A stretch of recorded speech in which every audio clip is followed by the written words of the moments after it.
A woman claims to have seen a spiritual realm very close to our world and that she talked with angels through vibrations.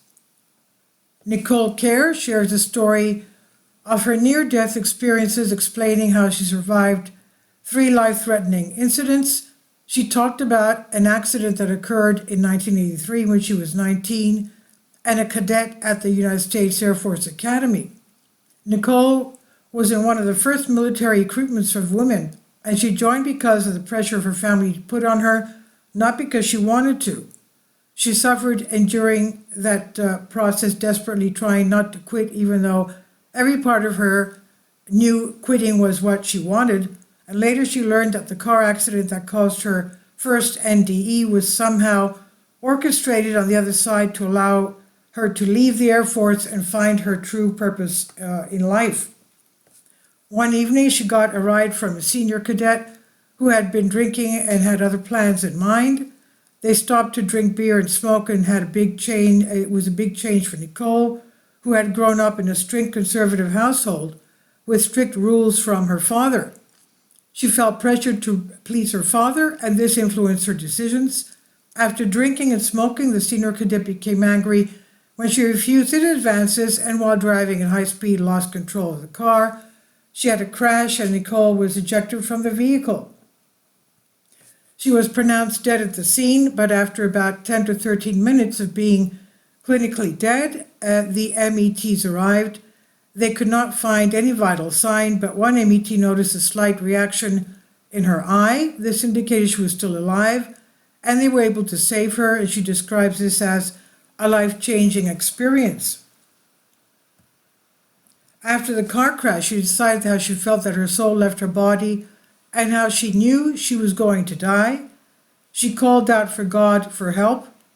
She called to God for help, and she believed an angel took her to the other side. Nicole explained that her story is verified by medical records and interviews with the healthcare professionals involved, especially John, the MET who helped save her, and she describes her severe injuries, including blood loss, broken bones, and a severed foot. Despite being clinically dead, her soul returned to her body, and her right eye flinched, and her blood pressure was dangerously low, but she was still alive.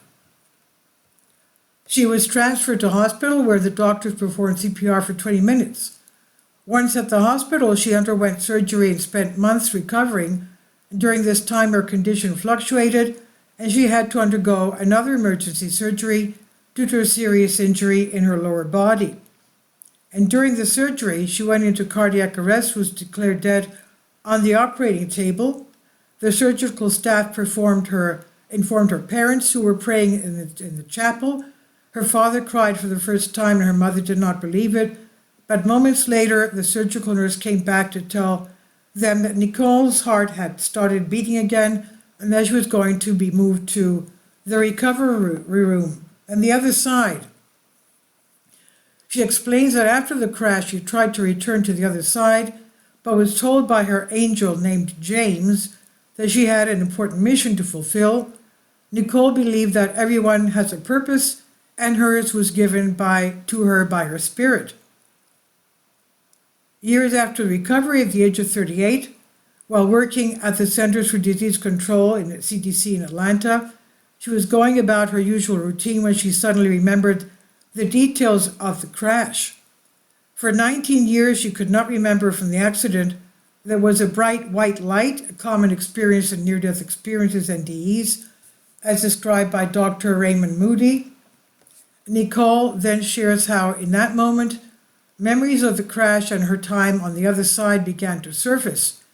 She vividly recalls the sensation of being surrounded by a brilliant white light, which gave her a feeling of peace, bliss, and safety instead of pain, and she felt as if she was being held in a cocoon of light.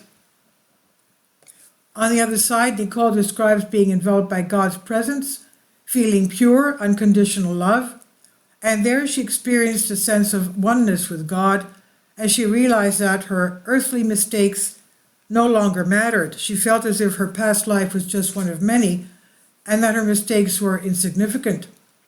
She describes the experience as feeling like an astronaut floating in space, filled with awe and wonder. Nicole explained how she did not feel the pain of the crash because during her near-death experience, her soul left her body before impact.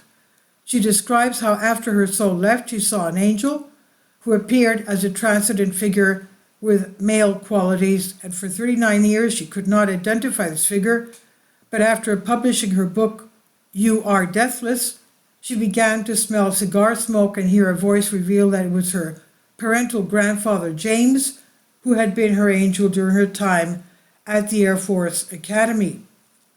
Nicole shares that her grandfather had been watching over her, especially during her struggles at the academy, and helped her survive her ordeals. He explained that he had been with her in spirit, protecting her, and that he would continue to guide her throughout her life. She believed she was the one who pulled her back, that he was the one who pulled her back during her third NDE, when she was suffocating due to fluid in her lungs. And this experience reinforced her belief that we can encounter deceased loved ones in the afterlife. Nicole said when in soul form, she could see everything around her in 360 degrees. Unlike the limited vision humans have, communication was not through words but through telepathy, vibration, and music, which allowed her to understand conversations.